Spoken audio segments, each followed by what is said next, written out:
Okay, I'm going to give you a little bit of help on the chapter Unit 3 assignment that deals with public opinion, political participation, political polling, and the media. So, on that first question, we're really talking about political socialization, which means what are those factors that influence you on how you become more liberal or more conservative? And I've given you a reading to do that really goes through each of those factors that could influence you. Things like your family, things like your age, your education, maybe your family income, your religion, your gender, for instance. All of those are things that can influence you. And the reading that I gave you kind of explained how they do that. Then also, if you read in your textbook, there's also a section in there that talks about those agents of socialization. So what I really want you to do is to think about which ones have influenced you.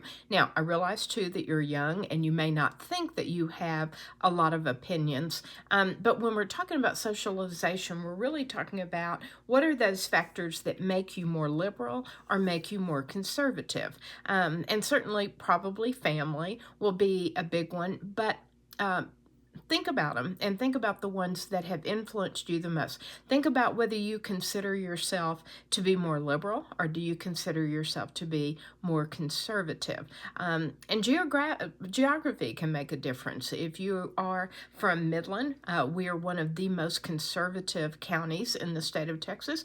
Good chance you could be more conservative. On the other hand, if you're from another part of the state or maybe a different state altogether, you could be more liberal.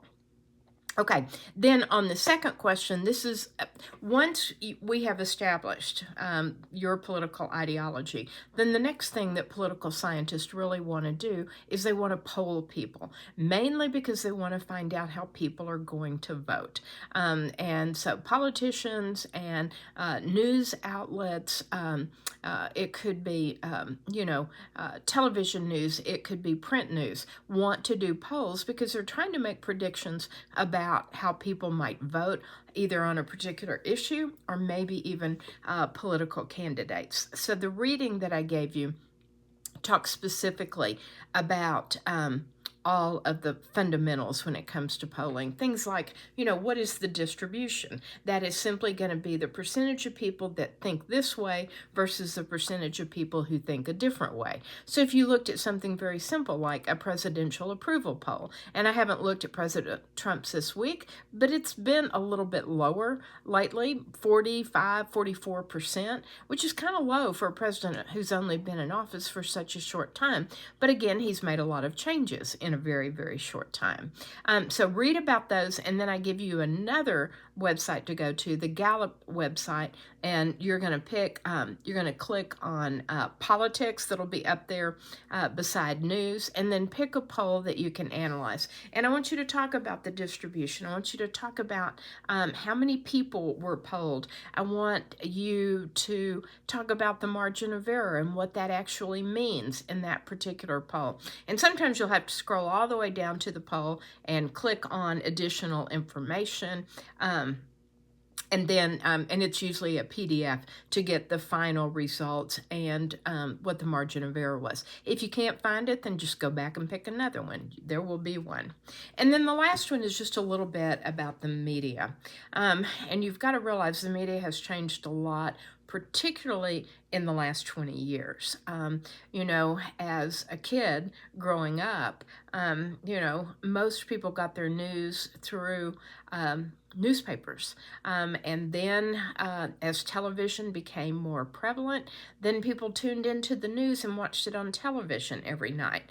I'm going to bet that if you are paying attention to the news, you're probably doing it on your computer. You could be doing it on your phone. So think about, that influence. How can the media actually influence you? And you can find all this information in that reading in the open educational resource textbook that you have.